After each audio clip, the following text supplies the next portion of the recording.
1:23 in the morning, April 26, 1986. A 1,000-ton concrete lid, the biological shield of reactor number 4 at the Chernobyl nuclear power plant, launched into the sky. Not cracked, not shifted, launched. 2 explosions, seconds apart, blew it clean off an RBMK-1000 reactor. The graphite moderator caught fire, and it didn't stop burning for 10 days. The radioactive material released into the atmosphere was roughly 400 times what was released at Hiroshima. That's not a metaphor. 400 times. By morning, the wind had carried it across an entire continent. But the strangest thing about Chernobyl isn't the explosion. It isn't the ghost city, the dead forest, or the poisoned water. It's the name. And for 40 years, nobody's told you the full story of what that name actually means. Christians called it prophecy fulfilled. Skeptics called it a meaningless coincidence. Both are wrong. The truth goes back 2,600 years, and neither side bothered to trace it. 36 hours. That's how long the Soviet authorities waited before evacuating Pripyat, the workers' city built to house the plant's employees. 49,000 people. They were told to pack for 3 days. Most of them never went back. Some didn't find out the real reason for months. What you couldn't see was worse than the fire. Cesium-137 and strontium-90 seeped into the soil, the riverbeds, the rain. The Pripyat River flows into the Dnieper, and the Dnieper supplies drinking water to Kiev. 3 million people in 1986. Farmers in Belarus found contamination in their milk. Radioactive iodine, invisible and odorless, settled in children's thyroids across the region. Within a decade, thyroid cancer cases among children who'd been exposed had multiplied beyond anything epidemiologists expected. Nobody agrees on the long-term death toll. The World Health Organization estimated around 4,000 excess cancer deaths. Other studies put the number far higher. We don't know. That's the honest answer. The data's contested, the methodologies differ, and the people who lived through it deserve better than having their suffering reduced to a single number.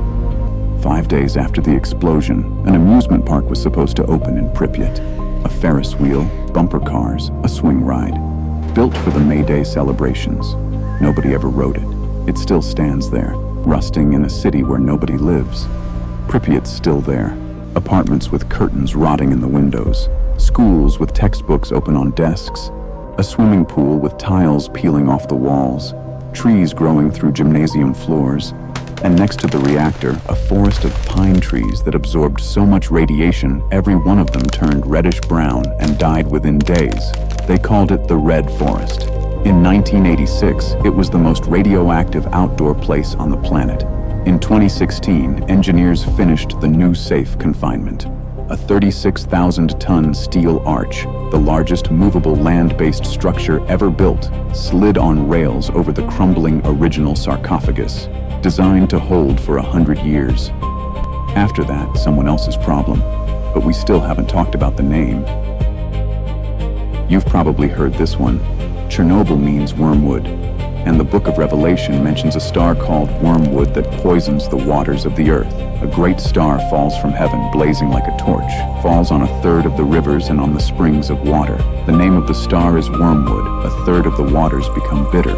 Many people die. Nuclear disaster poisons water at a place called Wormwood. Sounds open and shut, not exactly. The Ukrainian word Chernobyl, refers to a plant. Artemisia vulgaris. In English, its common name is mugwort.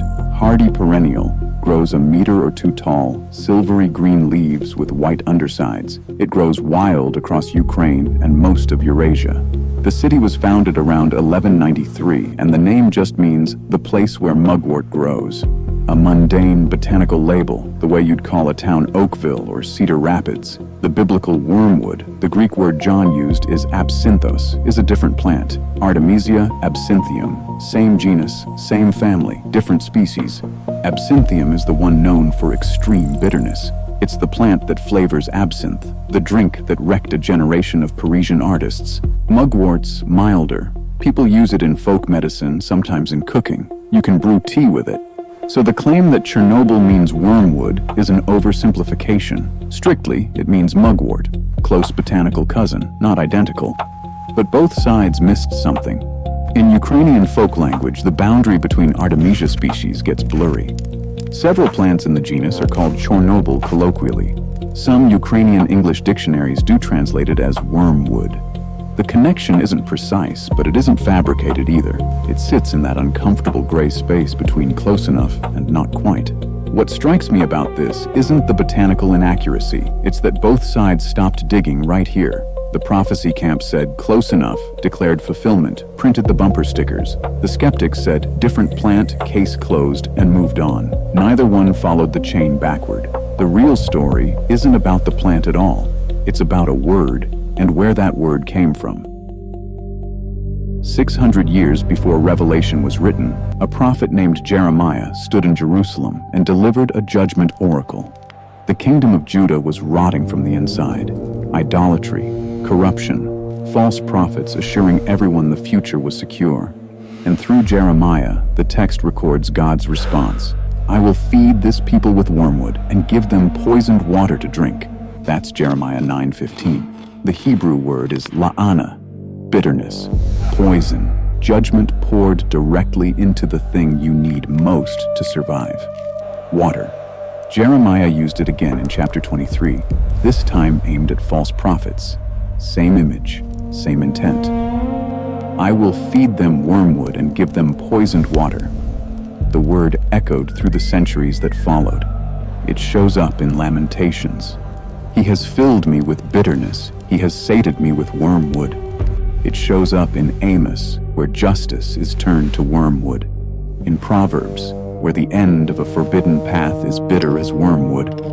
Over 5 centuries across multiple authors and books and historical situations, la'ana became one of the most loaded terms in Jewish prophetic vocabulary. It meant one specific thing: divine judgment delivered through bitterness and corrupted water. By the time a prisoner named John sat on the island of Patmos around 95 CE, la'ana had been carrying that weight for over 600 years. Patmos is a rocky, barren island in the Aegean Sea, roughly 10 miles long. Rome sent political exiles there during the crackdown under Emperor Domitian. That's where John wrote what we now call the Book of Revelation. He was working inside a tradition, apocalyptic literature, that was saturated with imagery borrowed from the Hebrew prophets, Daniel, Ezekiel, Isaiah, Zechariah, and Jeremiah. When John described a star falling from heaven and poisoning the waters, and when he named that star wormwood, absinthos in Greek, he wasn't inventing an image. He was inheriting one. Every Jewish reader who encountered that word already understood the freight it carried. Jeremiah had defined it 6 centuries earlier. It was ancient before John ever picked it up. He didn't predict a nuclear disaster. He used Jeremiah's vocabulary to build a vision of cosmic judgment. That's what the textual evidence tells us. And that reading's honest. But honest doesn't mean simple. John did something Jeremiah never did. Jeremiah described the act: poisoned water, bitter herbs, judgment. John gave the poison a name. He turned judgment into a character, a star, called Wormwood. That naming act is the link in the chain that makes everything after it reverberate differently. Now leave that island, travel 1,200 miles northeast and 1,900 years forward. Around 1193, someone founds a settlement in northern Ukraine, in a marshy region near the Pripyat River. They look at the fields full of Artemisia, that silvery green plant growing everywhere, and they call the place Chornobyl, a farming town. Centuries pass, ordinary life, planting, fishing, surviving winters, burying the dead. Nobody in 1193 was thinking about Revelation. They were naming their town after a weed. 793 years later, the Soviet Union builds a nuclear power plant nearby and names it after the closest city, the Chernobyl nuclear power plant. And on a spring night in 1986, the water was poisoned. Cesium-137 in the Pripyat River. Strontium-90 seeping into the groundwater. Radioactive rain falling on Ukrainian fields. Belarusian forests, Swedish lichen, Scottish sheep pastures. Contamination followed the water. It always follows the water. And the name of the star is Wormwood. A third of the waters became wormwood, and many died of the water because it was made bitter. The parallel isn't perfect. It wasn't literally a third of the world's waters. The connection between mugwort and wormwood is botanical, not exact. The literary tradition behind the text is 6 centuries deep and well documented, but the chain is there. Within days of the disaster going public, preachers around the world opened their Bibles to Revelation 8. The Soviets tried to suppress the news, but Swedish monitoring stations detected the atmospheric radiation spike and forced the announcement. And you have to understand the speed of what happened next. Before the fires were out, before the evacuees had reached their temporary housing, the connection was already circulating.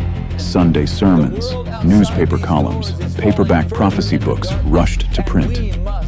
Hal Lindsey, whose late great Planet Earth had already sold tens of millions of copies, pointed to Chernobyl as evidence of revelation unfolding in real time. Chernobyl means wormwood. The prophecy is being fulfilled. In churches from Louisiana to London, congregants heard the same message. A nuclear disaster had poisoned the water at a place whose name matched Revelation. For people already reading current events through a biblical lens, it felt like confirmation. For a lot of them, it still does. Scholars and linguists pushed back. Different plant. Symbolic literature built on 600 years of Jewish prophetic tradition. Confirmation bias. The human tendency to find patterns where we want them. Revelation isn't a prediction manual, they argued. It's apocalyptic poetry. John was writing to specific churches under specific persecution. His imagery has identifiable sources. Both camps dug in. 40 years later, the positions haven't moved an inch, and neither side traced the chain. So let me lay it out. A prophet in Jerusalem, 600 years before Christ, writes about judgment poured into water using the image of a bitter plant. That image echoes through 5 centuries of scripture, Lamentations, Amos, Proverbs, reinforced with each generation. A prisoner on a rocky Greek island inherits that image and does something new with it. He gives the poison a name, wormwood, a star. 11 centuries after that, settlers in Ukraine name their town after a plant in the same genus. 8 centuries after that, a nuclear reactor at that town explodes, and the water is poisoned. 2,600 years, 4 languages, Hebrew, Greek, Ukrainian, and the silent language of cesium isotopes decaying in river sediment. A prophet, a prisoner, a plant, a poison. I've spent time with these connections, and what I keep coming back to isn't whether it qualifies as prophecy, it's that the chain is there at all. 4 links that shouldn't connect, but they do. Through taxonomy, through literary inheritance, through the arbitrary act of naming a town after a weed. It doesn't need my opinion to exist. It just sits there, connecting a prophet's metaphor to a reactor's ruins, whether anyone notices or not. The scholarly evidence is clear. John was using Jeremiah's established imagery in an established literary genre. That's how apocalyptic literature works, and reducing it all to meaningless coincidence requires you to ignore the weight of the chain entirely. So the honest reading lands somewhere between the 2 camps that have been shouting past each other for 4 decades. The literary tradition is real. The botanical connection is imprecise but genuine, and the thematic parallel, poisoned water, bitter judgment, a name linking ancient symbol to modern catastrophe, exists whether you frame it as providence or accident. A prophet wrote about poisoned water and a bitter plant 2,600 years ago. A young man on a prison island wove that same image into a vision of the end of things. And 1,891 years after that, at a place named after that plant's botanical cousin, the water was poisoned. That happened. However you hold it, whatever framework you bring to it, that happened. And here's the part that stays with me. The people who named the town didn't know. The prophet who coined the metaphor couldn't have imagined a nuclear reactor. The prisoner who gave the star its name was writing about the end of all things, not about a specific power plant in a country that didn't exist yet. None of them were connected by intention. They're connected by a word, a bitter, ancient word that kept showing up. The 1,000-ton lid is still under that arch. The mugwort still grows in the fields around the exclusion zone. And the word is still in the text, right where John left it, absinthos, wormwood, Chornobyl. When you hear that name now, what comes first for you? The reactor or the prophecy? The explosion or the plant? That's not rhetorical. I'd like to know. Tell me.